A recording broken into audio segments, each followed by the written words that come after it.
చేస్తున్నాను. అదేవిధంగా 28 సంవత్సరాల కాలం పాటు ఈ వైవాహిక జీవితంలో దేవుడు తోడుగా ఉండి అన్నగారిని అదేవిధంగా వారి పిల్లలని నడిపించిన విధానం బట్టి దేవాదేవునికి వందనాలు చెల్లిస్తున్నాను. ఎన్నో సంవత్సరాలుగా అనగా 13 సంవత్సరాలుగా మాకు తెలిసిన కుటుంబం, ఈ కుటుంబం ఇంకా దినదినాభివృద్ధి చెందాలని, దేవునిలో బలంగా ఉండాలని, దేవునిలో ఎదగాలని, అదేవిధంగా వారు, వారి పిల్లలు, వారి సంతానాలు మరి దేవుడు కోరిన చెట్లగా ఉండాలనే ఉద్దేశంతో ఒక మంచి పాఠ్యాంశాన్ని మీతో ఈరోజు పంచుకోబోతున్నాను. చిన్న ప్రార్థన చేసుకొని వాక్యంలోకి వెళ్దాం. పిల్లరా, దయగలిగిన మా తండ్రి, మీకు వందనాలు, స్తుతులు, స్తోత్రాలు. లోకంలో ఎందరికో లేని భాగ్యాన్ని తండ్రి మా జీవితాలు అనుగ్రహించి మీ గొప్పదైన మాటలు మమ్మల్ని పెంచుతున్న విధానం బట్టి మీకు వందనాలు చెల్లిస్తున్నాం తండ్రి. మొదటిసారిగా ఈ ప్రాంతానికి మమ్మల్ని తోడుకుని వచ్చి మీ విలువైన ఉన్నతమైన శ్రేష్టమైన మాటలు తండ్రి మేము వినిపించబోతుండగా మీ ఆత్మ సహాయాన్ని దయచేయండి. అదేవిధంగా తండ్రి, వింటున్న ప్రతి వారు కూడా ఈ మాటలు నీ మాటగా స్వీకరించి తండ్రి మిమ్మల్ని మహింపరిచే కార్యాలలో, మీ ఇష్టాన్ని నెరవేర్చే కార్యాలలో తమ జీవితాంతం ఉండడానికి సహాయం చేయమని ప్రార్థిస్తూ అర్థిస్తూ సమస్త ఘనత మహిమలు మీకు ఆరోపిస్తూ క్రీస్తు నామంలో ప్రార్థిస్తున్నాం తండ్రి, ఆమేన్. ప్రియమైన దేవుని వాళ్ళరా, దేవుడు కోరిన చెట్టు వలె నీవున్నావా? దేవుడు కోరిన చెట్టు వలె నీవున్నావా? మంచి పాఠ్యాంశం, చాలా ఎక్కువసేపు మరి వినవలసిన పాఠ్యాంశం, కానీ సమయం తక్కువ ఉంది కనుక మరి చాలా జాగ్రత్తగా మీరు ప్రతి మాటను వినాలని కోరుకుంటున్నాను. ఒకనాడు ప్రియమైన దేవుని వాళ్ళరా, ఈ సృష్టినంతా చేసిన దేవుడు ఈ సృష్టిలో మొదటిగా చెట్లను చేశాడు, వృక్షాలను చేశాడు. అవన్నీ కూడా బాగా ఫలించడం దేవుడు చూశాడండి. ప్రతి చెట్టులో కూడా విత్తనాలు ఉండాలని కోరుకున్నాడు. ప్రతి ఫలములో విత్తనాలు ఉండాలి. ఆ విత్తనాల ద్వారా అవి మరీ ఫలించాలి అని దేవుడు కోరుకున్నాడు. మీకు ఆదికాండం 1వ అధ్యాయంలో ఈ మాటలు చూస్తాం. అలా చూసిన దేవుడు తన కుమారుడైన ఆదామును కూడా మట్టితోనే చేశాడు. మొక్కలన్నీ, చెట్లన్నీ మట్టిలో నుండే వచ్చాయి. తన కుమారుణ్ణి కూడా ఎక్కడి నుంచి చేశాడు? మట్టిలో నుండే చేశాడు. మరి అవి ఏ విధంగా ఫలించాయో, ఏ విధంగా ఫలాలను ఇచ్చాయో, ఏ విధంగా తన యొక్క కోరికలను తీర్చాయో, తన పిల్లల యొక్క కోరికలను తీరుస్తున్నాయో, మంచి మంచి రుచులతో, మంచి మంచి ఫలాలతో. ఒక మామిడి పండు చూడండి ఎంత రుచిగా ఉంటుందో, దానిమ్మ పండు చూడండి, ఒక అరటి చూడండి, అవి ఎలాగా ఫలించి మంచి మంచి రుచినిస్తున్నాయో అలా తన పిల్లలు కూడా మంచి రుచినివ్వాలని కోరుకున్నాడు. పిల్లరా, అంటే ప్రతి కుమారుడు, ప్రతి కుమార్తె దేవునికి చాలా విలువైన వారు. ఈరోజు ఈ భూమి మీద మనిషికి ఏవి విలువైనవంటే, ఇదిగో నా ఇల్లు అంటాడు, కార్ అంటాడు, లేదా ఉద్యోగం అంటాడు, డబ్బు అంటాడు, ఏవేవో చూపిస్తాడండి. ఏదో విలువైనవానిగా చూపిస్తాడు, కానీ తనను తాను చూసుకోడు. అత్యంత విలువైనది ఈ ప్రపంచంలో ఏదైనా ఉందంటే అది మానవ జన్మ. మానవ జన్మ పరమార్థం ఎరుగని మనుషులు ఈ భూమి మీద ఉన్న వాటిని చూసి అరులు చేస్తూ బంగారమని, ఉద్యోగాలని, వాహనాలని, ఇళ్ళని ఏవో కోరుకుంటున్నారు, ఏవో కావాలనుకుంటున్నారే, కానీ నీ జన్మ చాలా విలువైనదన్న సంగతి ఈ ప్రపంచంలోని మనుషులు మర్చిపోయారండి. చాలా ఉత్తమమైన జన్మ, చాలా గొప్ప జన్మ ఏదైనా ఉందంటే దేవుని దృష్టిలో మానవ జన్మ. ఈ మానవ జన్మ దేవుడు కోరినది. ఇది భూమి మీదకి రావాలని మీ తల్లిదండ్రి కోరలేదండి. భూమి మీదకి రావాలని నీ బంధువులు కోరలేదు. ఎవరు కోరకపోయినా నువ్వు ఎలా ఉండాలో నిర్ణయించిన దేవుడు ఈ భూమి మీదకి నిన్ను పంపించాడు. నిన్ను కోరుకున్నాడండి దేవుడు. కోట్ల మందిలో నిన్ను కోరుకుంటే ఆ కోట్ల మందిలో కోరుకున్న నీవు ఎలా ఉండాలో దేవుడు చెబుతున్నాడు. ఒక వాక్యాన్ని చదువుకుందాం. కీర్తనల గ్రంథము ఎలా ఉండాలో చెబుతున్నాడు చూడండి. కీర్తనల గ్రంథము 1వ అధ్యాయం 3లో, కీర్తనల గ్రంథము 1వ అధ్యాయం 3వ వచనంలో, అతడు ఒక మనిషి అతడు నీటి కాలువల యోరన నాటబడినదై ఆకువాడక తన కాలమందు ఫలమిచ్చు చెట్టు వలె. అతడు చెట్టు అంటున్నాడండి, కానీ అతడు చెట్టు కావాలి అంటే ఏం చేయాలి? ఒక మనిషి చెట్టుగా ఎదగాలంటే ఏం చేయాలి? ఇదిగో ముందు మాట చెబుతున్నాడండి. 2వ మాటలు చూడండి. యెహోవా ధర్మశాస్త్రమును ఆనందించుచు దివారాత్రములు దాన్ని ధ్యానించువాడు ధన్యుడు. అతడు దివారాత్రాలు ధ్యానిస్తే అలాగా మారిపోతాడండి. దివారాత్రాలు దేవుని గ్రంథాన్ని ధ్యానించకపోతే నువ్వు ధన్యుడు కాలేవు. ఎవరి జీవితం ధన్యం కాదండి. అంటే ప్రతి మనిషి కూడా దేవుని వాక్యం దగ్గర పెరగాలి, దేవుని వాక్యంలో పెరగాలి, దేవుని వాక్యంలో ఎదగాలి. ఏమండి, ప్రతి సంవత్సరం నేను ఇంత సంపాదించాను, ప్రతి సంవత్సరం నేను ఇంత కొన్నాను అనుకుంటున్నావేమో, దానివల్ల దేవుడికి వచ్చిన ఫలితం ఏమీ లేదు. దేవుడు ఏం కోరుకుంటున్నాడంటే ప్రతి మనిషి యెహోవా ధర్మశాస్త్రమును దివారాత్రములు దాన్ని ధ్యానించువాడు ధన్యుడు. ఆనందించుచు ధ్యానించాలంటండి. అలాంటి వాడు ఎలా ఉంటాడంట, అతడు నీటి కాలవల యోరను నాటబడినదై ఆకు వాడక తన కాలమందు ఫలమిచ్చు చెట్టు. మనిషిని చెట్టుతో పోలుస్తున్నాడు ప్రియులారా. దేవుడికి మొదటి నుంచి ప్రతి మనిషి విలువైన చెట్టుగా కావాలనుకుంటున్నాడు. ఏమండి, విలువైన చెట్టుగా ప్రతి మనిషి ఉండాలనుకుంటున్నాడు. ఏమండి, విలువైన చెట్టు ఏది ఉండి విలువైన చెట్టు చూద్దాం ప్రియులారా. చెట్టు ఎంత గొప్పదో, ఎంత విలువైనదో, ఏ చెట్టు విలువైనదో కూడా చూద్దాం. న్యాయాధిపతుల గ్రంథము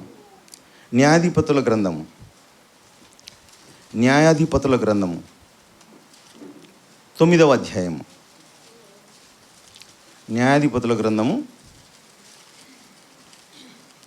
9వ అధ్యాయము 8వ మాటలో, చెట్లు తమ మీద రాజును ఒకరిని అభిషేకించుకొనవలని అనుకున్నాను, మనసు కలిగి బయలుదేరి మమ్మును ఏలుమని ఒలీవ చెట్టును అడుగగా, ఒలీవ చెట్టు దేవునిని మానవులను దేని వలన నరులు సన్మానించుదురో ఆ నా తైలమును ఇయ్యక మాని చెట్ల మీద రాజునయ్యుండి ఇటు అటు ఊగుటకు నేను వచ్చేదనా. చూడండి, ఒక చెట్టు అంటోందంటండి, ఒక రాజుగా ఏర్పరచుకోవాలని ఒక చెట్టు దగ్గరికి వెళ్ళి అడిగితే ఏదా చెట్టు? ఒలీవల చెట్టు.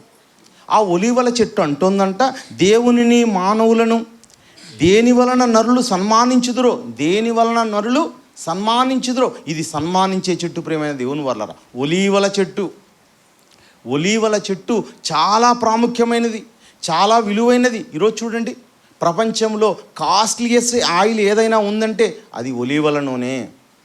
అండి, ఎక్కడో విదేశాల నుండి వచ్చేదండి, అన్ని దేశాల్లో పండదు ఇది. ఒలీవల ఏమండి చెట్టు అన్నది అన్ని చోట్ల పండదు. శాంతికి చిహ్నంగా 2 ఆకులు ఉంటాయి, ఇది ఒలీవ ఆకులు. ఏమండి, ఆ ఒలీవల నూనె అన్నది చాలా విలువైనది పిల్లరా. ఆ ఒలీవల చెట్టు ఏమంటుందంట, దేవునిని మానవులను నేనేం చేయాలి? సన్మానించాలి. సన్మానానికి ఉపయోగపడేదండి ఏది? ఒలీవల నూనె. ఒక రాజులను అభిషేకించింది. ఒకనాడు ఏమంటే దేని ద్వారా యాజకులు సన్మానించబడతారంటే దాని ద్వారా అండి, ఒలీవల నూనె. యాజకులుగా తీర్చిదిద్దాలి అంటే ఒలీవల నూనె పోసి యాజకులుగా ఏర్పరచబడతారు.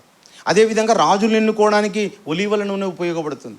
అంత విలువైన చెట్టుగా నేను ఉండాలి, దేవునికి నేను ఉపయోగపడేదానిగా ఉండాలి. అంతేకాని నేను రాజుగా అయ్యి అటు ఇటు తిరగడానిక. ఏమండి, ఈరోజు జన్మ చూడండి ఏం చేసుకుంటున్నాం. మనుషులందరూ కూడా తిరుగుబోతులుగా, తాగుబోతులుగా, చెడ్డవారుగా, అటు ఇటు తిరిగేవారుగా అండి. ఎప్పుడు చూడు ఎక్కడికి వెళ్తున్నామంటే టూర్ అనే పేరుతో వెళ్ళిపోతుంటారు. ఎక్కడికి వెళ్తున్నావు? ఇదిగో గోవా వెళ్తున్నాను, లేదా నేను విదేశాలకు వెళ్ళిపోతున్నాను, ఏమండి హైదరాబాద్కి వెళ్ళిపోతున్నాను. ఊరికి తిరుగుతుంటారంటే ఇది అపవాది తిరిగినట్టుగా తిరుగుతున్నారు ఈరోజు కూడా. అలా దేవుడితో ఏమంటున్నాడు? ఒక చోట ఉండాలి, ఒక చోట ఉండి దేవుణ్ణి ఘనపరిచే స్థితిలో ఉండాలని ఒక చెట్టు చెబుతోంది పిల్లరా. ఏ చెట్టు? ఒలీవల చెట్టు. దేవునికి నేను సన్మానించేలాగా ఉండాలి, దేవునికి కీర్తిగా ఉండాలి, దేవునికి ఘనత తెచ్చే విధంగా ఉండాలి. అంటే అలా విధంగా నీ జన్మ నా జన్మ ఉండాలి, మనందరి జన్మ అలా కాపాడబడాలండి, ఒక చెట్టులాగా ఉండాలి అని చెప్తున్నాడు. ప్రియులారా, దేవుడికి బైబిల్ గ్రంథంలో బాగా ఇష్టమైన కుమారుడు, దేవుని ఇష్టాన్ని నెరవేర్చిన కుమారుడు, దేవుని యొక్క ఉద్దేశాలన్నీ నెరవేర్చినవాడు ఎవరు? దావీదు గారండి. దావీదు అన్న వెంటనే దేవుని యొక్క మందిరం కోసం ఆయన అరులు చాచినట్టుగా కనిపిస్తుంది. ఏమండి, ప్రతి మనిషి కూడా ఎవరిని సుఖాలు వాడు చూసుకుంటుండే కాలం ఒకనాడైనా ఇప్పుడైనా. కానీ నేను దేవుని కోసం మందిరం కట్టాలి, దేవుని కీర్తిని చాటాలి. ఎందుకంటే గొర్రెల దొడ్డిలో ఉన్న నన్ను తీసుకుని వచ్చి ఈ మహాసింహాసనం మీద నన్ను కూర్చోబెట్టాడు, ఇశ్రాయేలుకు రాజుగా చేసినాడు అనుకున్న ఒక వ్యక్తిగా దావీదు గారు కనిపిస్తారు. ఆయన తన జీవిత కాలంలో దేవుని యొక్క ఉద్దేశాలన్నీ నెరవేర్చినవాడు, దేవుని ఇష్టాన్ని నెరవేర్చినవాడుగా కనిపిస్తున్నాడు. ఆ దావీదు గారు ఏమంటున్నారో చూద్దామండి. దావీదు గారు మరి ఏం మాట్లాడుతున్నారో ఒకసారి చూద్దాం. కీర్తనల గ్రంథము 52వ అధ్యాయము. కీర్తనల గ్రంథము 52వ అధ్యాయము 8వ మాటలో, నేనైతే దేవుని మందిరంలో పచ్చని ఒలీవ చెట్టు వలెనున్నాను, నిత్యము దేవుని కృపయందు నమ్మిక ఉంచి ఉన్నాను. చూడండి, నేనైతే అంటున్నాడండి. నేనైతే దేవుని మందిరములో పచ్చని ఒలీవ చెట్టు వలె ఉన్నాను. ఆయన మాట్లాడుతాను, నేను చెట్టు అంటున్నాడండి. ఏ చెట్టు అంటున్నాడు? ఒలీవ చెట్టు. నేను పచ్చని చెట్టుగా, ఒలీవల చెట్టుగా నేను ఉన్నానని చెప్తున్నాడు. నేనైతే అండి, ఇది నేను ఎవరైనా ఏమనుకుంటారు, నేను ఉంటాను అని మాట్లాడతానండి. నేను చెట్టుగా ఉంటాను అంటే ఇప్పుడు ఉన్నాడా? లేదు. నేను ఉండాలనుకుంటున్నాను అంటారు చాలామంది. నేను దేవుని సేవ చేయాలనుకుంటున్నాను, లేదా రాబోయే కాలంలో చేస్తాను, ఈరోజు చెయ్యను, 10 సంవత్సరాల తర్వాత చేస్తాను. చూడండి, అందరూ ఇలా మాట్లాడతారు. కానీ ఆయన ఏమంటున్నాడు? నేనైతే దేవుని మందిరంలో పచ్చని ఒలీవ చెట్టు వలె ఉన్నాను, నేను సేవ చేస్తున్నాను. ఏమంటే ఏమంటున్నాడు దావీదు గారు? చేస్తాను అనడం లేదు, చేస్తానేమో 10 సంవత్సరాల తర్వాత అనడం లేదు, నేను చేస్తున్నాను అంటున్నాడండి. పచ్చని ఒలీవ చెట్టు వలె అంటే దేవునికి విలువైన వాడుగా ఉన్నాడు, దేవుని యొక్క ఇష్టాన్ని నెరవేరుస్తున్నాడు, దేవుని యొక్క ఉద్దేశాలను నెరవేర్చేవాడుగా ఎవరు కనిపిస్తున్నాడు? ఇదిగో దావీదు గారు కనిపిస్తున్నాడు. అక్కడ మీకు 52వ అధ్యాయం మొదట్లో ఉంటుంది, దావీదు రచించిన దైవ ధ్యానము. దావీదు రచించాడండి. తన జీవిత కాలమంతా దేవుడు ఏం చేస్తున్నాడంటే, ఆయన యెహోవా మందిరం అంటే నాకు చాలా చాలా ఇష్టం అంటున్నాడు. నేను చిరకాలము యెహోవా మందిరంలో నివాసము చేసేదను. ఎక్కడుందన్నమాట అండి? అక్కడే పక్క చూడండి, 23వ అధ్యాయంలో, కీర్తనల గ్రంథము 23వ అధ్యాయంలో 6వ మాటలో చివరగా ఆయన అంటున్నాడు, నేనైతే నేను బ్రతుకు దినములన్నీయు కృపాక్షేమములే నా వెంట వచ్చును, చిరకాలము యెహోవా మందిరంలో. చిరకాలం అంటే నా చివరి జీవితం వరకు, ఏమండి, నా ఎండు వరకు, నా చివరి దినాల వరకు. అంటే నాకు మందిరం అంటే నాకు అంత ప్రీతి, నాకు మందిరం అంటే అంత ఇష్టం, మందిరం అంటే నాకు ప్రాణం అంటున్నాడు. పిల్లరా, ఎవరికండి దేవుడు ఇస్తాడు ఆ ఉన్నతమైన శ్రేష్టమైన లోకాన్ని? అంటే దేవుని సన్నిధిని ఆశించే వారికి ఇస్తాడండి, దేవుణ్ణి ఇష్టపడే వారికి ఇస్తాడండి, దేవుని కోరికలు నెరవేర్చేవాడికి ఇస్తాడు. ప్రియమైన దేవుని వాళ్ళారా, అంతేకాని అలా వచ్చి అలా వెళ్ళిపోతాం. దేవుని యొక్క మందిరంతో నేను అంటున్నట్టుగా ఉంటాను. ఏమండి, ఎలా ఉంటాను? అంటకోకుండా ఉంటాను అనుకున్న వారికి కాదండి. ఏమంటున్నాడు ఈయన? చిరకాలం. ఏమండి, మనము ఈరోజు మనం బిజీగా ఉన్నామా? దావీదు గారు బిజీగా ఉన్నారో ఆలోచించండి. దావీదు గారు ఎంత బిజీ అండి. ఆయన ఒక దేశాన్ని, ఇశ్రాయేలు దేశాన్ని పరిపాలించే ఒక మహారాజు అండి ఆయన. అంత బిజీ షెడ్యూల్లో కూడా ఏమండి ఆయనకు యుద్ధాలు, ఏమండి మన జీవితాల్లో ఎప్పుడన్నా యుద్ధాలు ఉన్నాయా? పోరాటాలు ఉన్నాయా?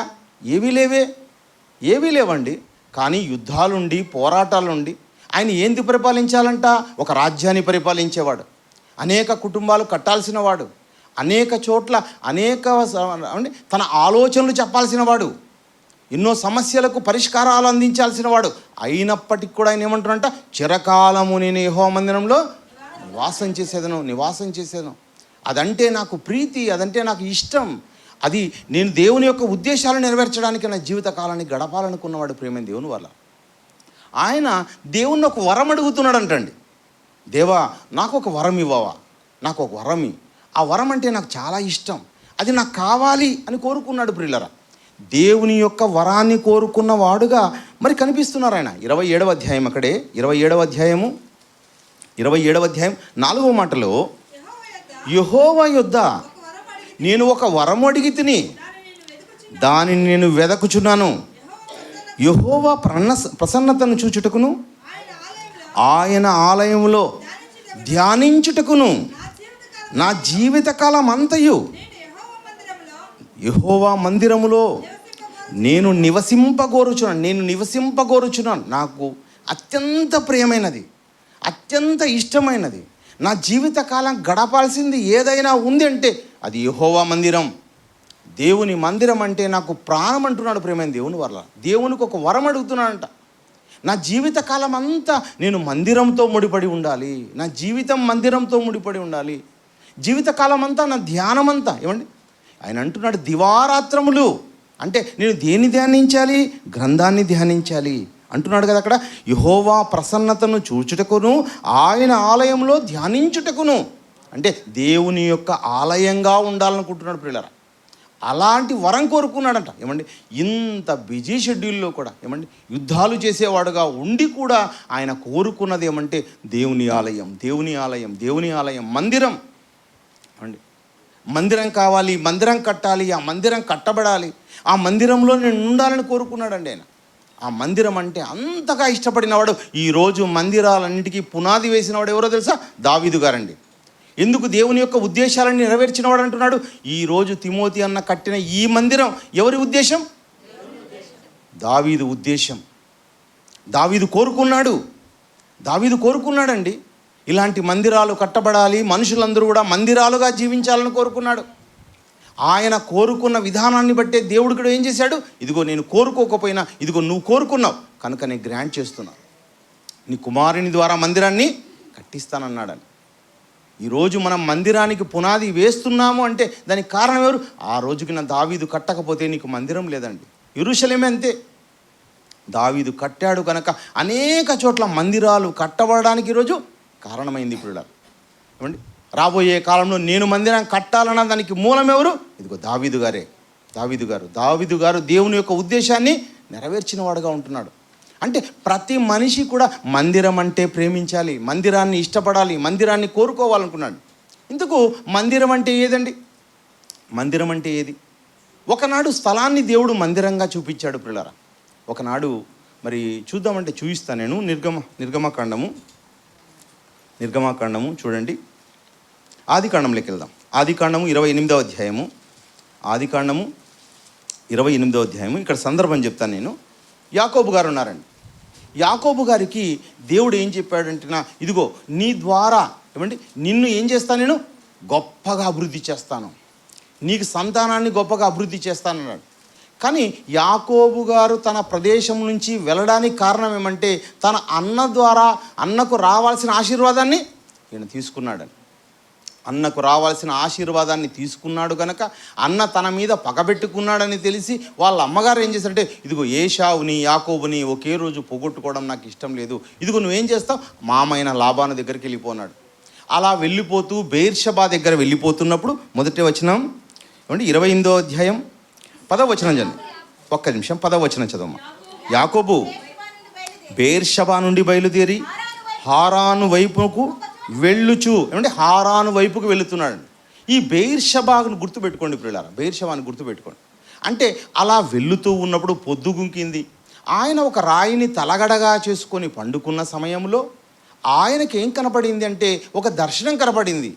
ఆ దర్శనంలో ఏమండి కింద ఒక కొన ఉందంట, నిచ్చెన, పైన ఆకాశానికి ఆ నిచ్చెన అంటిందంట. దాని మీద దేవదూతలు ఎక్కుతూ ఉన్నారు, దిగుతూ ఉన్నారు. అలాంటి దర్శనం కనబడిన తర్వాత ఆయన లేచి అంటూ ఉన్నాడు ఏమండి 17వ వచనం చూడండి. అక్కడ భయపడి ఈ స్థలం ఎంతో భయంకరం, ఇది దేవుని మందిరమే కానీ వేరొకటి కాదు, పరలోకపు గవిని ఇదే అనుకొనెను. తాను తలగడగా చేసుకున్న రాయిని తీసి దాని స్తంభముగా నిలిపి దాని కొన మీద నూనె పోసెను. మరియు అతడు ఆ స్థలమునకు బేతేలని పేరు పెట్టి, అంటే బేతేలు అనగా ఏమర్థము? దేవుని మందిరం. ఒక స్థలానికి మందిరం అని పేరు పెట్టాడు ప్రియులారా. ఇంతకు మందిరం ఏదంటే ఒకనాడు ఒక స్థలం మందిరం, ఒకనాడు ఒక స్థలం ఏదంటది బేతేలు. ఇది పెట్టింది ఎవరు? యాకోబు గారు పెట్టారండి. యాకోబు పెట్టిన ఆ ప్రదేశానికి బేతేలని పేరు పెట్టాడు. దాన్ని దేవుని మందిరం అన్నాడు. ఒకనాడు దేవుని మందిరం. అదేవిధంగా మరి మోషే గారికి కూడా దేవుడు చెబుతున్నాడు, దేవుని మందిరం గురించి మోషే గారికి చెప్తున్నాడు దేవుడు. చూడండి, అది కూడా వచనం చూడండి. నిర్గమాకాండము 26వ అధ్యాయము. నిర్గమాకాండము 26వ అధ్యాయము మొదటి వచనంలో, మరియు నీవు 10 తెరలతో ఒక మందిరమును చేయవలెను. ఏమండి ఒక మందిరమును చేయవలెను. ఒక మందిరమును దేని ద్వారా? తెరల ద్వారా. ఒకనాడు మందిరం ఏదంట? స్థలం మందిరం. మరి ఏది మందిరం అంటున్నాడు? తెరల ద్వారా చేసేదే మందిరం అంటున్నాడు పిల్లలు. అంటే ఒక్కొక్క నాడు దేవుడు ఏం చేస్తున్నాడంటే అది మందిరం అంటున్నాడు. ఇప్పుడు దేన్ని మందిరం అన్నాడు? తెరల ద్వారా చేసేది మందిరం అంటున్నాడు. కానీ దేవుడు దానితో ఆగిపోతున్నాడా? కాదు పిల్లరా. ఈనాడు దేవుని సంఘాన్ని కట్టాడు దేవుడు. దేవుని సంఘము నిజమైన దేవుని యొక్క ఆలయం. ఎవరు ఆలయం? ఈరోజు మనము కట్టుకున్న ఈ గోడలు ఆలయం కాదు. ఇదిగో మనం ఉన్నామే, సజీవంగా ఉన్నామే, మనమే దేవుని యొక్క ఆలయం అని చెప్తున్నాడు. ఆ మాటను కూడా చూసి నేను ముందుకెళ్తాను. ఒకసారి చూడండి, పేతురు రాసిన మొదటి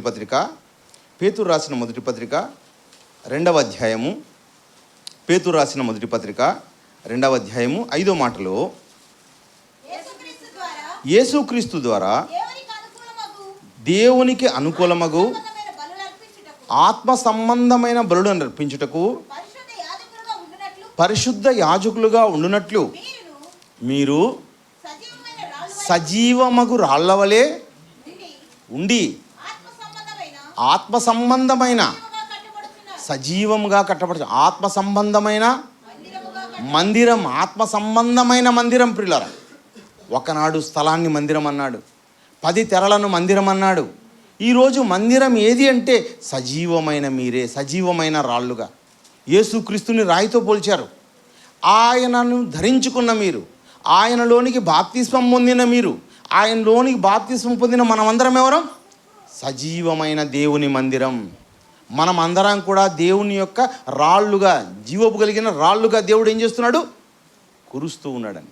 అంటే ఒక్కొక్కరుగా మనం ఏం చేయాలి? మనమంతా కట్టబడాలి, మనం కట్టబడాలి. ఏమండి, ఒకనాడు భౌతికమైనవి చూపించాడు దేవుడు. భౌతికమైన మందిరంగా ఎక్కడ చూపిస్తున్నాడు? ఇదిగో యాకోబు చూపించాడు, స్థలాన్ని చూపించాడు. అదేవిధంగా 10 తెరలుగా మోషేకు చూపించాడు. ఈరోజు ఏమంటున్నాడు దేవుడు అంటే, ఇదిగో మీరే దేవుని మందిరం, సంఘమే దేవుని యొక్క మందిరం. అంటే మనం అందరం ఎలా ఉండాలి? మందిరంగా ఉండాలి ప్రియులారా. మందిరం అన్న వెంటనే ఆ మందిరంలో ఏదైనా కానంటే దేవునికి విరుద్ధమైనది రావడానికి వీల్లేదండి. మన యొక్క ఆశలు కానీ, మన యొక్క కోరికలు కానీ, ఏమండి, ఈ జీవన పోరాటాలు కానీ ఏవి కూడా రావడానికి వీల్లేదండి. మనం చాలా జాగ్రత్తగా మన దేహాలను కాపాడుకోవాలి. ఏదో ఉన్నవన్నీ ఆలోచించి ఆశించి దేవునికి అపకీర్తి తెచ్చుకునేవారు కాకుండా చాలా జాగ్రత్తగా మిమ్మల్ని మీరు కట్టుకోవాలి. సజీవమైన దేవుని మందిరంగా మీరు కట్టబడాలి. ఇంకొకసారి చదవండి ఆ వచనాన్ని.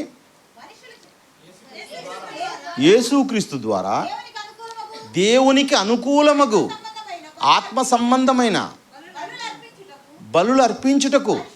ఏమండి, ఎలాంటి బలులు అర్పించాలంట? మనం ఆత్మ సంబంధమైన బలులు. ఒకనాడు మనం ఏం అర్పించాం? బలులు అంటేనా ఏమండి, ఇశ్రాయేలు ఎలాంటివి అర్పించారంటే, ఇదిగో వాళ్ళందరూ పొట్టేలను అర్పించారు, గోవులను అర్పించారు, ఎద్దులను అర్పించారు, పావురాలను అర్పించారు, పశువులని, పక్షులను అర్పించారు. ఇప్పుడు ఎవరు అర్పించబడాలి?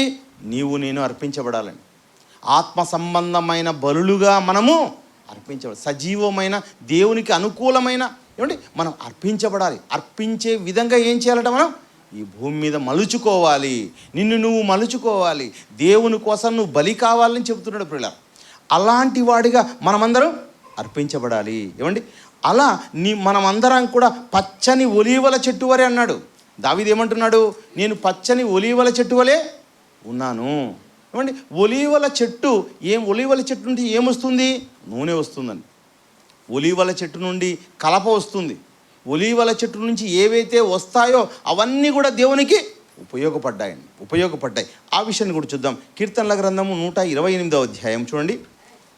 కీర్తనల గ్రంథము 128వ అధ్యాయము మొదటి మాటలో, యెహోవా యందు భయభక్తులు కలిగి ఆయన త్రోవల యందు నడుచువారందరూ ధన్యులు. నిశ్చయముగా చూడండి, దేవుడు ఏమంటున్నాడంటే ఆయన త్రోవలలో నడుచువారు ధన్యులు. మనము మన త్రోవల్లో నడచకూడదు, మన ఇష్టానుసారంగా నడచకూడదు. దేవుని ఆలయం నీవు. ఏమండి, అనేక మందికి నువ్వు మార్గదర్శిగా ఉండాలి. యేసుక్రీస్తుల వారు ఈ లోకానికి ఎవరు? ఆయన మార్గదర్శి అండి. క్రీస్తును ధరించుకొని క్రైస్తవుడు అని చెప్పుకుంటున్న నీవు ఈ లోకానికి ఏమిలా ఉండాలి? మార్గదర్శిగా ఉండాలి. అనేకమైన నీ యొక్క జిహ్వ చాపల్యాన్ని చంపుకోవాలి. ఏమండి, అనేకమైన టెంప్టేషన్స్ని నిన్ను తగ్గించుకోవాలని చెప్తున్నాడని. అలా ఉంటే నువ్వేమవుతావు? ఫలిస్తావు, నువ్వు ధన్యుడిగా మారిపోతావు. ఏమండి, ఒకనాడు నువ్వు ఒక్కడిగా ఉన్నావు. ఒక్కడిగా ఉన్న నువ్వు ఫలించాలంటే ఏం చేయాలి? నీకు భార్యను జత చేయాలి. నీ ద్వారా పిల్లలు కావాలి. భార్య ఫలించాలి, భర్త ఫలించాలి, పిల్లలు కావాలి. ఇవన్నీ దేవుడు చెప్పాడండి. ఈ మాటలన్నీ దేవుడు చెప్పాడు. చూడండి, అక్కడ 3వ వచనంలో కూడా అంటున్నాడు, నీ లోగిట నీ భార్య ఫలించు ద్రాక్షావళి వలె ఉండును, నీ భోజనపు బల్ల చుట్టూ నీ పిల్లలు. అదిగో మరి వచ్చింది ఒలీవల మొక్క, ఒలీవల చెట్టు. ఇది దేవునికి చాలా ఉపయోగపడేది పిల్లరా. అంటే నీ బిడ్డలు దేవునికి ఉపయోగపడే విధంగా ఉండాలి. నీ బిడ్డలు దేవునికి ఘనత తీసుకొచ్చే విధంగా ఉండాలి. దేవుని యొక్క ఘనకీర్తిని చాటేవారుగా ఉండాలి. దేవుని కీర్తించేవారుగా ఉండాలి. అలా ఉండాలి అని చెప్తున్నాండి. అంటే నీ భార్య ఫలించాలి, నీవు ఫలించాలి, నీ పిల్లలు ఫలించాలి. అలా ఫలిస్తే దేవునికి ఉపయోగపడిన చెట్టుగా ఉంటావు. అలా కాకుండా ఈరోజు లోకమంతా ఏం చేస్తున్నారండి? అతడు ఫలించడు, వాళ్ళ భార్య ఫలించదు, వాళ్ళ బిడ్డలు ఫలించరు. ఎప్పుడు వస్తారో తెలీదు, ఎప్పుడు వెళ్తారో తెలీదు. మందిరం అంటే ఏమండి, ఒక్కొక్కరు ఒక సమయానికి వస్తారంటే మందిరం అంటే 10 గంటలకని స్టార్ట్ చేస్తే 11 గంటలకు ఒకరు వస్తారు, 12 గంటలకు ఒకరు వస్తారు. ఏమండి, ఇంకా కొద్దిమంది ఎలా ఉంటారు? కరెక్ట్గా అయిపోయే టైంలో ఆశీర్వాదం అని అంటేనే చాలామంది లోపలికి వస్తారు. నేను చాలా చోట్ల చర్చిలలో చూశాను. అలా చర్చిలలో నేను కూడా ఉన్నాను. అంటే చివరిగా వస్తారండి. ఆశీర్వాదం అంటే అంతవరకు బయట తచ్చాడుతూ ఉంటారు, వాక్యం వినరు, వాక్యం నేర్చుకోరు, ఫలించాలనే ఆలోచనే చివరగా వస్తారు. చివరగా వచ్చి ఆమెనంటేనే వెళ్ళిపోతారు. ఏమండి, అప్పుడు కూడా ఎవరైనా ఇంకా బయట ఇంకా ఉంటున్నారు అనుకోండి, ఆమెననే సమయంలో కూడా వచ్చేవాళ్ళు ఉంటారు. లాస్ట్కి ఆశీర్వాదం అయిపోయిన తర్వాత వచ్చేవాళ్ళు ఉంటారు. వాళ్ళైతే వాళ్ళతో కలిసి వెళ్ళిపోతారు. ఏం చెప్పారు ఈరోజు మందిరంలో అంటే, అబ్బా ఎంత మంచి ప్రసంగం విన్నామంటారు. విన్న వాళ్ళన్నా చెప్పరేమో కానీ అక్కడికి వచ్చి అట్లే వెళ్ళిపోయేవాళ్ళు, చాలా మంచి ప్రసంగం విన్నాం ఈరోజు అని అట్లే వెళ్ళిపోతారు. ఏమండి, అలాంటి వాళ్ళగా ఉంటున్నారు పిల్లలు ఈరోజు. ఏమండి, ఫలింపు ఉందా? మనుషుల్లో ఫలింపు ఉంటుందా? లేదండి. మందిరానికి రావాలి, సమయానికి రావాలి. ఏమండి, ఈరోజు పాఠశాలకు నేను 9 గంటలకు వెళ్ళాలి అంటే 9 గంటలకు కరెక్ట్గా ఉండాలి. ఒక 5-10 నిమిషాలనే లేట్గా ఉండొచ్చు, కానీ గంటలు లేట్ అయితే ఫేషియల్ యాప్ వేసుకోలేమండి. ఈరోజు ప్రభుత్వ ఉద్యోగులు ఎవరున్నారో వారందరూ ఏమేయాలి? తంబేయాలి, లేదా ఫేషియల్ యాప్ వేసుకోవాలి, అటెండెన్స్ వేసుకోవాలి. నీ ఉద్యోగ జీవితంలో నీకు పనికున్న విషయాల్లో అయితే నువ్వు చాలా కరెక్ట్గా ఉంటావు. కానీ దేవుని మందిరం విషయంలో సంబంధం లేనట్టుగా ఉంటాడు. సంబంధం లేనట్టుగా ఉంటే ఫలించే అవకాశం ఉందా? నీ భార్య ఫలిస్తుందా? నీ భార్య ఫలించాలి అంటే మొదటగా నువ్వు ఫలించాలి, నేను ఫలించాలి కాదండి. దేవుని దగ్గరగా ఉండి మనం ఫలించాలి. దేవునికి దగ్గరగా ఉండాలి పిల్లరా. అలా దేవునికి దగ్గరగా ఉండాలని చెప్తున్నాడు. ఒకనాడు కుమార్తెల్ని కూడా మా కుమారులు ఎదిగినా మొక్కల వలె ఉన్నారన్నాడు. మూలకంబాలుగా, మా కుమార్తెలు అయితే మూలకంబాలుగా ఉన్నారన్నాడు దేవుడు. అలా ప్రతి ఒక్కరూ ఏమండి, బిడ్డలైనా కుమారులైనా కుమార్తెలైనా వారందరినీ దేవుడు చెట్లతో పోలుస్తూ ఉన్నాడు. అందరూ ఎదగాలి, అందరూ ఫలించాలి, దేవుని కోసం విలువైన వారుగా మీరు కట్టబడాలి అన్నది దేవుని యొక్క ఆకాంక్ష. ప్రియమైన దేవుని వల్ల మనం చూసుకుంటున్న మాటల్లో ఇంతకు మనం ఏ నిమిత్తం వచ్చాం? ఏమండి, చెట్టు ఏమిస్తుంది? ఫలాలు ఇస్తుంది. మనం ఏం ఫలం ఇవ్వాలి? మనము ఎందుకు ఇచ్చాడు దేవుడు? 84 లక్షల జీవరాశుల్లో ఎవరికి ఇవ్వనిది నీకు మాత్రమే ఇచ్చిందేమో తెలుసా? మాట. నీకు మాత్రమే ప్రత్యేకం. ఏమండి, నీ మాదిరిగానే కోతి కనబడుతుందండి, నీ మాదిరిగానే చింపాంజీ కనబడుతుంది దగ్గరగా నుంచుంటే. అది నేను ఒకటేనేమో అనుకుంటావు, కానీ దానికి లేనిది ఇదిగో నీకున్నది ఏదో తెలుసా? మాట. ఈ ప్రపంచంలో ఎవరికి లేనిది నీకు మాత్రమే దేవుడు మాట ఇచ్చాడంటే ఆ మాట ద్వారా దేవుని మాటలను తెలుసుకొని నేర్చుకొని ఇదిగో అనేక మందికి నువ్వు ప్రకటించాలి. మీరు చీకటిలో నుండి ఆశ్చర్యకరమైన తన వెలుగులోనికి మిమ్మల్ని పిలిచిన వాని గుణాశయములు ప్రచురము చేయు నిమిత్తం. నీ జన్మ ఇవ్వడంలో వెనకాల ఉన్నదేమో తెలుసా? నీకు వివాహం చేయడం వెనకాల ఉన్న దేవుని యొక్క ఉద్దేశం ఏమో తెలుసా? నీకు పిల్లల్ని ఇవ్వడంలో దేవుని యొక్క ఉద్దేశం ఏమో తెలుసా? నీ పిల్లలు, నీవు, నీ భర్త దేవుని వాక్యాన్ని ప్రకటించేవారుగా ఉండాలి. దేవుని యొక్క జ్ఞానాన్ని ప్రకటించాలి.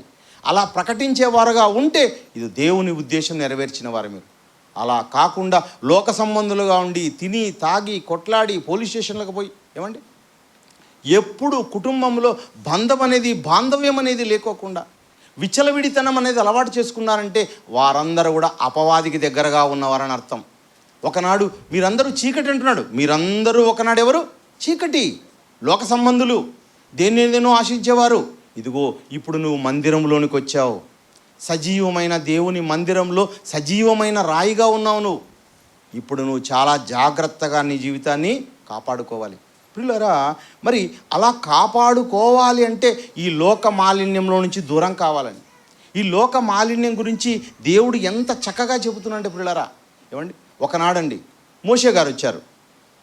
మోషే గారు 40 సంవత్సరాల కాలం పాటు ఏమండి ఐగుప్తులోని సకల విద్యలను అభ్యసించిన వాడుగా ఉంటున్నాడు. అది గుర్రపు స్వారీనా, కత్తి తిప్పడమా, ఏమండి ఆ రోజుల్లో ఏ ఏ విద్యలు ఉన్నాయో అన్ని విద్యలు బాగా నేర్చినవాడండి.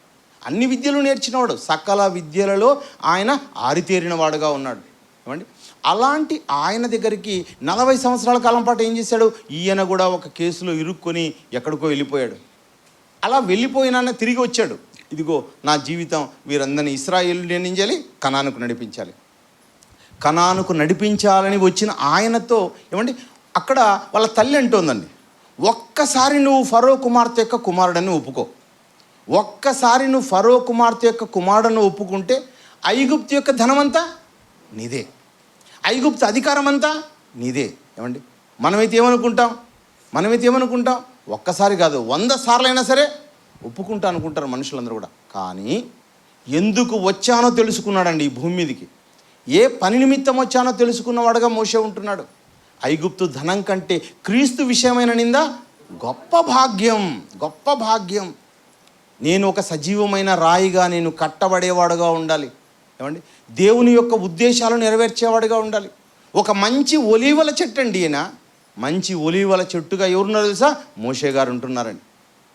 దేవునికి ఒక ఘనమైన పాత్రగా ఆయన ఉంటున్నాడు. 40 సంవత్సరాల కాలం పాటు విద్యలతోనే నా జీవితం గడిపోయింది. 40 సంవత్సరాల కాలం పాటు మిథ్యాను అరణ్యంలో నా యొక్క జీవితం వెళ్ళిపోయింది.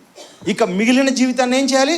నేను ఫలవంతం చేసుకోవాలి, చాలా కష్టపడాలి. నా జీవితం అంతా కూడా దేవుని కోసం సేవ చేయాలనుకున్న మోషే ఏం చేశాడు అంటే ఆయన ఫరో కుమార్తె యొక్క కుమారుడుగా అయినా ఒప్పుకొనక దేవుని సేవలోకి వచ్చిన వాడుగా 40 సంవత్సరాల కాలం పాటు ఇశ్రాయేలుని నడిపించిన వాడుగా పంచకాండాలు రాసిన వాడుగా కనిపిస్తున్నది ఎవరు? మోషే గారండి. మోషే నాయకత్వంలో వచ్చిన వాడుగా యెహోషువ కనిపిస్తూ ఉన్నాడండి. వాళ్ళందరూ నాయకులు. ఏమండి అంత గొప్పవాడుగా మోషే కనిపిస్తున్నాడు. ప్రియమైన దేవుని వారలారా, అంటే నీవు నేను కూడా ఎలా కనపడాలనేది దేవుని యొక్క ఉద్దేశం, ఒక మోషేలా కనపడాలనేది ఉద్దేశం అండి. దేవుని యొక్క ఉద్దేశాలు నెరవేర్చిన వాడుగా మోషే కనిపిస్తున్నాడు. మోషే ఎవరు? ఒక చెట్టు, ఫలించిన ఒక చెట్టుగా కనిపిస్తున్నాడు. అంటే రాజులను అభిషేకించడానికి ఒలీవల తైలాన్ని వాడతారు, యాజకులను అభిషేకించడానికి ఒలీవల తైలాన్ని వాడతారు. అదేవిధంగా ఒలీవల చెట్టు నుంచి ఇంకొక ఉపయోగం చూద్దాం. ఏమండి ముగిస్తా నేను, ఇంకో 15 నిమిషాలు అంతే. ఒలీవల చెట్టు యొక్క ఉపయోగాన్ని గురించి మనం ఆలోచిద్దాం ప్రియులారా.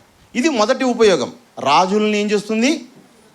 రాజుల్ని సన్మానించడానికి, రాజుల్ని అభిషేకించడానికి, యాజకుల్ని అభిషేకించడానికి ఏది వాడుతున్నాం?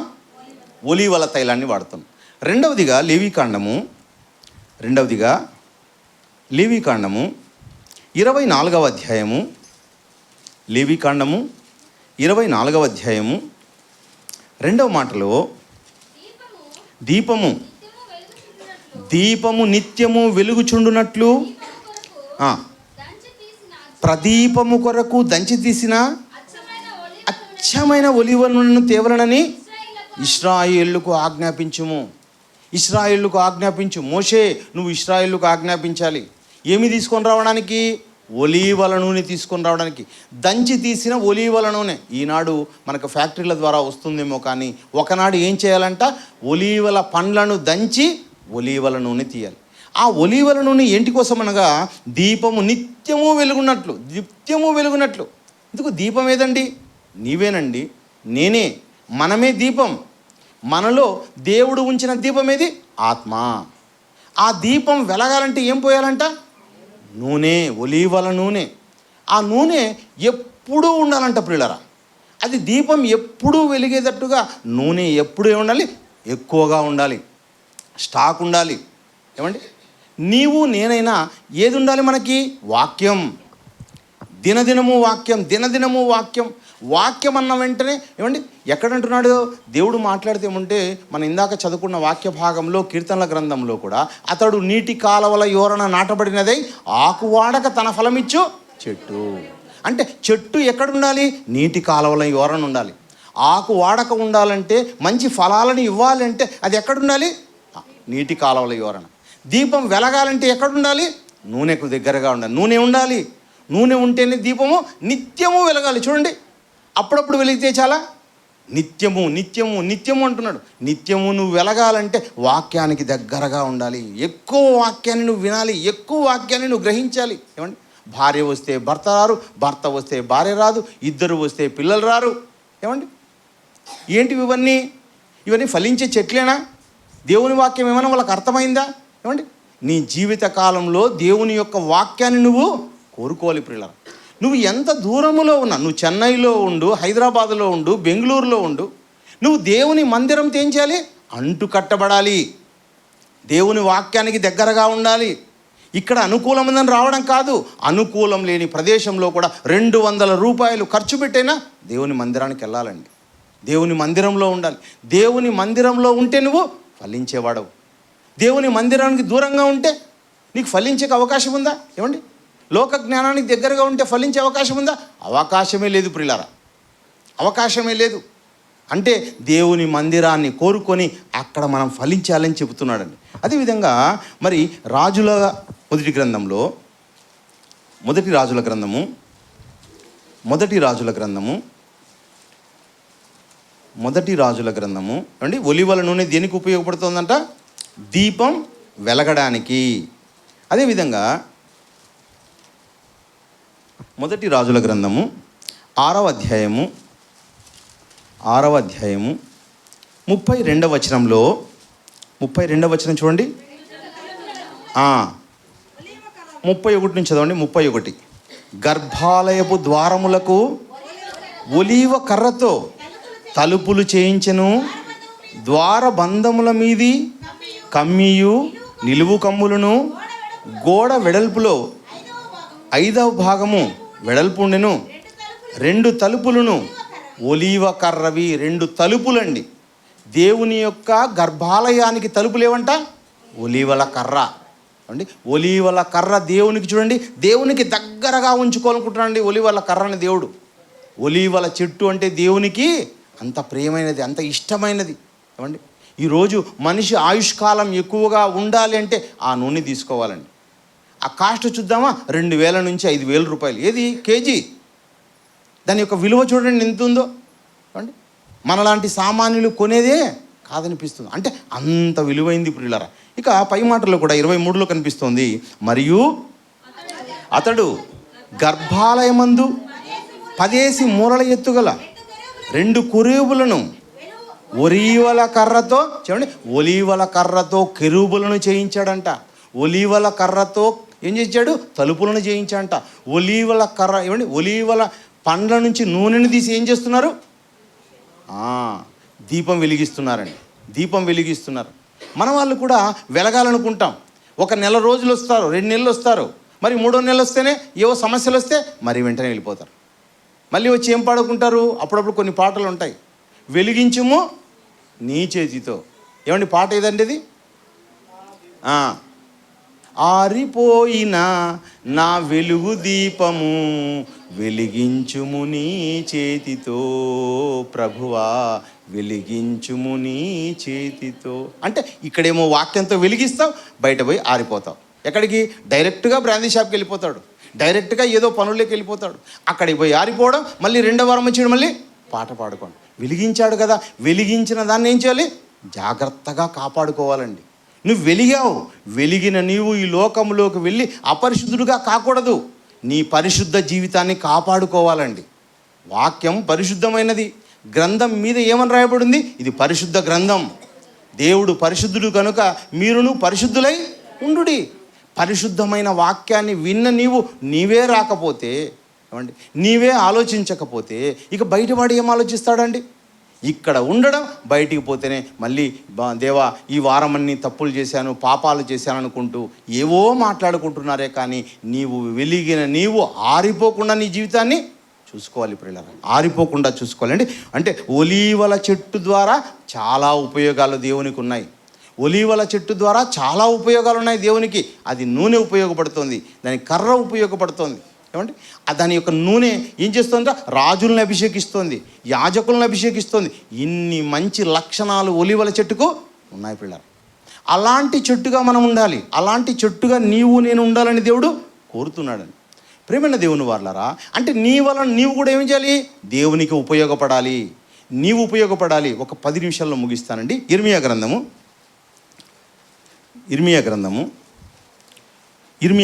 11వ అధ్యాయం 16లో దేవుడు నీ గురించి మాట్లాడుతున్నాడు. ఇర్మియా గ్రంథం 11వ అధ్యాయం 16లో అది చక్కని ఫలములు గల పచ్చని ఒలీవల చెట్లని యెహోవా నీకు పేరు పెట్టెను. ఏమండి, ఎవరైతే దేవుని మందిరాన్ని ఎక్కువ ఇష్టపడుతున్నారో, తన ఆస్తి కరిగించేనా దేవుని సేవ చేయాలనుకుంటున్నారో, ఎవరైతే తన శరీరాన్ని దేవుని కోసం అర్పించారో, నీకు పెట్టిన పేరేమో తెలుసా? పచ్చని ఒలీవ చెట్టు. చక్కని ఫలములు గల పచ్చని ఒలీవ చెట్టు. ఎవరండి? ఒకనాడు దావీదు అలాంటి చెట్టు అండి. అలా దేవుడు నీకు కూడా ఏమని పేరు పెట్టాడు? ఒలీవ చెట్టు. ఏమండి, మంచి ఫలములు, చక్కని ఫలములు గల పచ్చని ఒలీవ చెట్టు అని నీ దేవుడు పేరు పెట్టాడని. అలా పేరు పెట్టిన వాడుగానే ఉండాలి. అంటే నీకు నాకు మనందరికీ దేవుడు ఏమని పేరు పెట్టాడు? ఒలీవల చెట్టు అని పేరు పెట్టాడు. అంటే ఆయనకు ఫలాలు కోరుతున్నాడు. నిజంగా అలాంటి ఫలాలను మనం అందించాలి పిల్లలు. ఎందుకో ఫలాలేవి? ఆత్మ ఫలాలు. ఏమండి, మనం కాసే ఫలాలు ఇదిగో చెట్టుకు సంబంధించిన ఫలాలు కాదు. మనం ఏ ఫలాలు కాయాలి? ఆత్మ ఫలాలు. ప్రేమ, సంతోషం, సమాధానం, సాత్వికం, ఆశా నిగ్రహం, ఏమండి విశ్వాసం. ఈ ఫలాలన్నీ ఎవరిలో కనబడాలి? నీలో కనబడాలి. ప్రతి క్రైస్తవుడిలో కనబడాల్సిన ఫలాలు ప్రియులరా. ఏమండి, ఓర్పు, సహనం, ప్రేమ కలిగి ఉండాలండి. ప్రతి వాణితోనూ మనం ఏం చేయాలి? ఓర్చుకోవాలి. ఏదో చిన్నదానికైనా కానీ నేను ఇక్కడ ఉన్నానండి, వెళ్ళిపోతానండి అంటే చెట్టు ఒక చోట కాకుండా ఇంకొక చోట తీసిపోయి నాటితే ఏమవుతుందండి? ఒక చెట్టు ఇక్కడ ఫలించాలి, ఈ మందిరంలో ఫలించాలి, ఈ జ్ఞానంలో ఫలించాలి. అందరూ గత కాలములో అందరూ ఎక్కడున్నారండి? అసత్యపు బోధలో ఉన్నారు. అసత్యపు బోధల నుండి నిన్ను వేరు చేసి దేవుడు తీసుకొచ్చి సత్యబోధలో నాటితే మరి సత్యబోధల నుండి అసత్య బోధలోకి వెళ్ళే మనుషులు ప్రియమైన దేవుని వాళ్ళ దేన్నో అనుకుంటున్నారు. ఎవడికి తెలియదు వాక్యం. అంత అజ్ఞానులుగా ఉన్నారు మనుషులందరూ కూడా. మనుషులు చెప్పిందంతా నువ్వు వెళ్ళిపోతున్నావో, దేవుడు కాదు అపవాది నీకు దగ్గర అవుతాడు. ఎక్కడ పడితే అక్కడ నాటుకున్నాం అనుకోండి, మన చెట్టును తీసుకొని వెళ్ళి ఇదిగో మనం ఫలించడం కాదు, ఎప్పటికీ ఫలాలు లేకుండా అయిపోతాం. మనం ఫలించాలంటే ఒక చోట నాటబడి ఉండాలి. అక్కడ వాచనం నుండి చెప్తున్నాడు, పేరు పెట్టిన దేవుడు ఏమని పేరు పెట్టాడు? పచ్చని ఒలీవల చెట్టు. కీర్తనల గ్రంథం 92వ అధ్యాయం, కీర్తనల గ్రంథము 92వ అధ్యాయము 13వ వచనంలో, యెహోవా మందిరంలో నాటబడిన వారై వారు తమ దేవుని ఆవరణంలో వర్ధిల్లుదురు. దేవుని ఆవరణంలో ఉంటే వర్ధిల్లుతావు. దేవుని ఆవరణాన్ని వదిలేసే నువ్వు వర్ధిల్లవు. అసత్య బోధలో ఉన్నప్పుడు వెళ్ళిపోయావు. ఎక్కడ పడితే అక్కడికి వెళ్ళిపోయావు. కానీ సత్యము లేకు వచ్చిన తర్వాత సత్యములో మనం నాటబడాలండి. ఎన్నింటినో ఓర్చుకోవాలి ప్రియులారా. దీంట్లో నుంచి అపవాది నిన్ను పెరగడానికి చాలా ఎత్తులేస్తాడు వాడు. ఎట్టి పరిస్థితుల్లో నువ్వు పోకూడదు. ఎన్ని అవమానాలు జరిగినా పోకూడదు, ఎన్ని ఇబ్బందులు వచ్చినా పోకూడదు. నీ కుటుంబాన్ని ఏం చేయాలి? మందిరంలో నాటాలి, మందిరంలో నాటుకోవాలి. ప్రతి మనిషి, ప్రతి స్త్రీ, ప్రతి పురుషుడు నాటబడిన చెట్టుగా ఉండాలి. నువ్వు ఎదిగి ఇదిగో సంఘాన్ని అభివృద్ధిపరిచే దిశలో ఉండాలండి. ప్రతి ఒక్కరికి కూడా పని ఉంటుంది, ఆ పనిలో మనం ఉండాలి. పని లేకోకుండా ఏమంటే ఇక్కడికి తిరగడానికి ఒలీవల చెట్టు ఒప్పుకుందా? నేను రాననిందండి. నేను రాను. నేను దేవునికి ఏమిటండి మానవులకు నేను ఏం చేయాలి? సన్మానించడానికి ఉన్నా నేను. దేవుడు నన్ను నాటాడు. ఏమండి, ఎక్కడ ఉంటే నువ్వు ఫలిస్తావు? దేవుని ఆవరణంలో, దేవుని మందిరంలో ఉంటే నువ్వు ఫలిస్తావు. ఈరోజు ఈ కుటుంబం ఫలించడానికి కారణం ఏదంటే ఇది దేవుని యొక్క వాక్యాన్ని హత్తుకుందండి. చాలా చోట్ల ఉండేనా వాళ్ళు మాత్రం వాక్యాన్ని వదలలేదు. అనేక చోట్ల తిరిగినా ఇదిగో సత్యం వైపు అడుగులేయాలనే ఉద్దేశంతో అండి. సత్యం వైపు అడుగులు వేయాలనే ఉద్దేశంతో వాళ్ళు వచ్చారు. నాకు ఈ అనేక సార్లు కలసకపోయినా అండి, కొన్నిసార్లు కలిసినా కూడా మంచి మెమొరీస్ అన్నవి ఉన్నాయి పిల్లరా. అంటే మనం ఎలా నాటుకోవాలి? మనల్ని మనం ఒక మంచి చెట్టుగా నాటుకోవాలి. ఎలాంటి చెట్టు అంటే ఒలీవల చెట్టుగా ఉండాలి పిల్లరా. మనం ఒక ఒలీవల చెట్టుగా ఉండాలని చెప్తున్నాడు. హోషేయ గ్రంథము ముగిస్తానండి. హోషేయ గ్రంథం 14వ అధ్యాయం 6లో,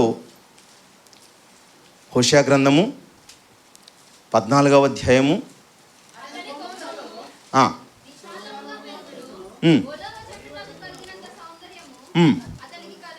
అతనికి కలుగును. హోషేయ గ్రంథము 14వ అధ్యాయం 6లో అతని కొమ్మలు, చూడండి, చెట్టు అంటే ఏమన్నాం? అతడు. చెట్టు అంటే ఎవరు? అతడు, మనిషి. అతని కొమ్మలు విశాలముగా పెరుగును, ఒలీవల చెట్టుకు కలిగినంత సౌందర్యం. సౌందర్యం అండి. ఎవరండి సుందరంగా కనపడతారు? ఎవరండి సౌందర్యంగా కనపడతారంటే దేవుని మాటలు మాట్లాడేవాళ్ళు ప్రియులారా, దేవుని జ్ఞానం ఆలోచించేవాళ్ళు, దేవునికి దగ్గరగా ఉన్నవాళ్ళు, దేవునికి ప్రియమైన వాళ్ళు అందంగా కనపడతారండి. శారీరకంగా అందంగా కనపడడం, అందంగా కనపడకపోవడం కాదు, కానీ ఇది దేవునికి సంబంధించిన సౌందర్యం, అంతరంగ సౌందర్యం. ఇది ఈ అంతరంగ సౌందర్యం నీలో కనబడాలి అంటే నువ్వు ఎక్కడుండాలి? దేవుని మందిరంలో ఉండాలి, దేవుని యొక్క జ్ఞానానికి దగ్గరగా ఉండాలి. అలా ఉంటే ఏం చేస్తావంట? కొమ్మలు విశాలంగా పెరుగుతాయి, ఒలీవల చెట్టుకు కలిగినంత సౌందర్యం అతనికి కలుగును, లెబనోనుకున్నంత సువాసన. చూడండి, సువాసన అండి. ఒకనాడు యేసుక్రీస్తుల వారండి ఈ ప్రపంచంలో చిన్న కుగ్రామంలో పుట్టినవాడండి. ఆయనకు వచ్చిన సువాసన చూడండి ఎలా ఉందో, ఆయనకు వచ్చిన వాసన చూడండి, ఆ సువాసన. ఈ ప్రపంచం అంతా ఆయన సువాసన వెదజల్లాడండి. ఆయన మాట్లాడుతున్న ఆ రోజుల్లో కూడా స్త్రీలు లేచి ఏమన్నారంట? ఇదిగో నువ్వు కుడిచిన స్తనములు, నువ్వు కడిన గర్భం ధన్యములైనవి. ఎంత మంచి మాటలు చెప్పావయ్యా నువ్వు మాట్లాడిన మాటలు ఈ ప్రపంచంలో ఎవరు మాట్లాడలేదు. అంటే నువ్వు మాదిరి చూపించాల్సిన వాడుగా ఉంటున్నాడు పిల్లలు. అలాంటి మాదిరి చూపించేవారుగా మనం ఉండాలి. అంతరంగ సౌందర్యం కలిగి ఉండే చెట్టుగానే ఉండాలని దేవుడు కోరుకుంటున్నాడు. అలాంటి చెట్టుగా మనం అందరం ఉండాలి. ఏమంటే ఒకరు ఉండడం కాదు పిల్లరా, మనమందరం ఫలించే చెట్లం, మనమందరం అలాంటి చెట్లం, మనమందరం కూడా అలాంటి సౌందర్యం కలిగిన చెట్లగా మనం ఉండాలి. అలాంటి చెట్టుగా దేవుడు కోరుకుంటున్నాడు. ఏమండి, మనకు ఒక మంచి పాఠం ఉందండి, ఇద్దరు సాక్షులు అనే పాఠం ఉంది. ఆ ఇద్దరు సాక్షులు అనే పాఠంలో ఒకటి చిన్నది చూపించి నేను ముగిస్తాను. హోషేయ గ్రంథం అక్కడే. ఏమండి, జకర్యా గ్రంథానికి రాలేదు. జకర్యా గ్రంథము ముగిస్తున్నాను. జకర్యా గ్రంథము 4వ అధ్యాయం 11లో, జకర్యా గ్రంథము 4వ అధ్యాయం 11లో, దీపస్తంభమునకు ఇరుప్రక్కల నుండి ఈ 2 ఒలీవల చెట్లు. ఏమండి, జకర్యా గారికి దర్శనం వచ్చిందండి. జకర్యా గారికి దేవుడు ఏం చూపించాడంటే, ఒకనాడండి దానియేలు గారికి దర్శనాలు చూపించాడు దేవుడు. అదేవిధంగా యోహాను గారికి చూపించారు, యేసుక్రీస్తు శిష్యుడైన యోహానుకు దర్శనాలు చూపించాడు. అదేవిధంగా జకర్యాకు దర్శనం ఇచ్చాడు దేవుడు. ఆ దర్శనములో ఏం కనిపిస్తున్నాయంటానికి? ఒలీవల చెట్లు. ఈ ఒలీవల చెట్ల గురించి ఒక మాట చెబుతూ చూడండి, దీపస్తంభమునకు ఇరుప్రక్కల నుండి ఈ 2 ఒలీవల చెట్ల ఏమిటనియు 2 బంగారపు కొమ్ముల నుండి సువర్ణ తైలమును కుమ్మరించు ఒలీవల చెట్లకున్న 2 కొమ్మలను ఏమిటనియు నేనతన్ని అడుగగా అంటే ఒక దూతను అడుగుతున్నాండి. ఇంతకు ఈ ఒలీవల చెట్లు ఏంటివి? ఇక్కడ కూడా కనపడుతున్నాయి, పరలోకంలో కూడా ఒలీవల చెట్లు కనపడుతున్నాయి అని అడిగాడండి. సువర్ణ తైలము కుమ్మరించు ఒలీవల చెట్లు. అవి సువర్ణ తైలం కుమ్మరిస్తున్నాయంట. సువర్ణ తైలము కుమ్మరించే ఒలీవల చెట్లు. ఇవి 2 కొమ్మలు ఏమిటనియో నేను అడిగి తిని, అతడు నాతో ఇవేమిటని నీకు తెలియదా? నా ఏలినవాడా? నాకు తెలియదని నేను అనగా, అతడు వీరిద్దరూ సర్వలోకనాథుడగు యెహోవా యొద్ద నిలబడుచు తైలము పోయివారు. ఏమండి, ఈ 2 చెట్లు ఎవరు అనగా, ఈ ఒలీవల చెట్లు ఏమనగా, ఇదిగో తైలం పోసేవారు, దేవునికి తైలముతో అభిషేకించేవారంట పిల్లరా. ఇంతకు ఈ తైలముతో అభిషేకించే ఆ 2 ఎవరు? ఆ 2 సాక్షులు ఇంతకు ఎవరనగా, ప్రకటన గ్రంథము చివరి మాట, ప్రకటన గ్రంథము 11వ అధ్యాయము, ప్రకటన గ్రంథము 11వ అధ్యాయము 5వ మాటలో ఎవడైనను వారికి హాని చేయ ఉద్దేశించిన ఎడల వారి నోట నుండి అగ్ని బయలు వెడలి వారి శత్రువులను దహించి వేయును గనుక ఎవడైనను వారికి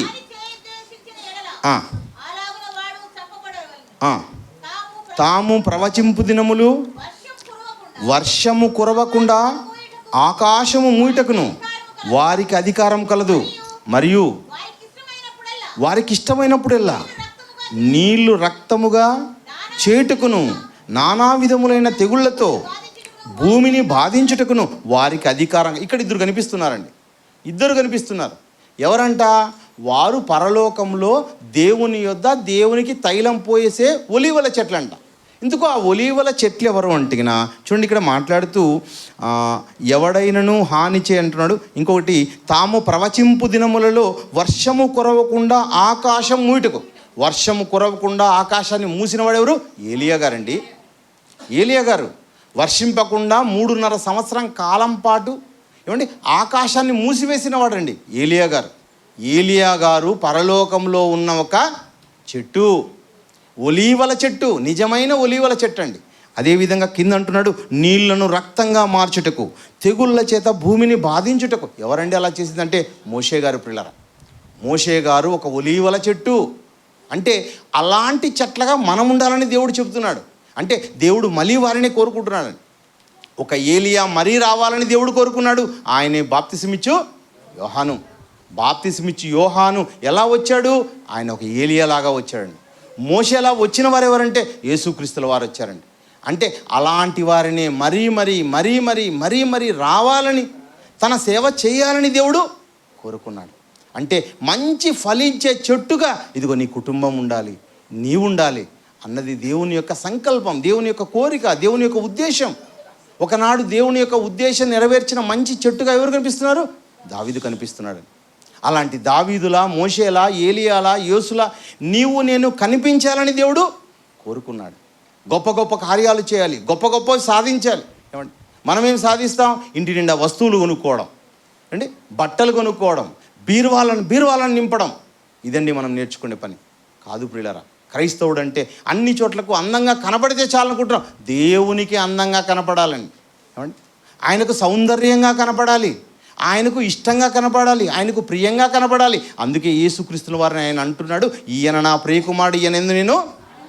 మంచి చెట్టు అండి యేసుక్రీస్తుల వారు. మంచి సువాసన ఇచ్చిన ఒక మంచి తైలంతో కూడిన చెట్టు ప్రియులారా. మరి అలా ఉంటే ఆ కుటుంబం ఘనపరచబడుతుంది. వారి పిల్లలు అభివృద్ధిలోకి వస్తారు. వాళ్ళ పిల్లలు దేవుని ఘనపరుస్తారు. ఎంతో సాత్వికంతో, ఓర్పుతో దేవుని యొక్క జ్ఞానాన్ని నేర్చుకొని ఉన్నది ఉన్నట్టుగా మనం మనుషులకు ప్రకటించి, ఏమండి ఏదో కలిపి చెరిపేవారిలాగా కాకుండా, ఏదో మనుషుల చేత మెప్పు పొందేవారుగా కాకుండా, దేవుని చేత మెప్పు పొందేవారుగా మన కుటుంబాలు ఉండాలి. ప్రార్థన చేసుకుందామండి. దయగలిగిన మా తండ్రి, మీకు వందనాలు, స్తుతులు, స్తోత్రం. ఈ రాత్రికాల సమయంలో తండ్రి, విలువైన మీ పిల్లలకు తండ్రి విలువైన మాటలు ప్రకటించే గొప్ప అవకాశాన్ని మా జీవితంలో అనుగ్రహించిన విధానం బట్టి మీకు వందనాలు చెల్లిస్తున్నాం తండ్రి. మరి అన్నయ్య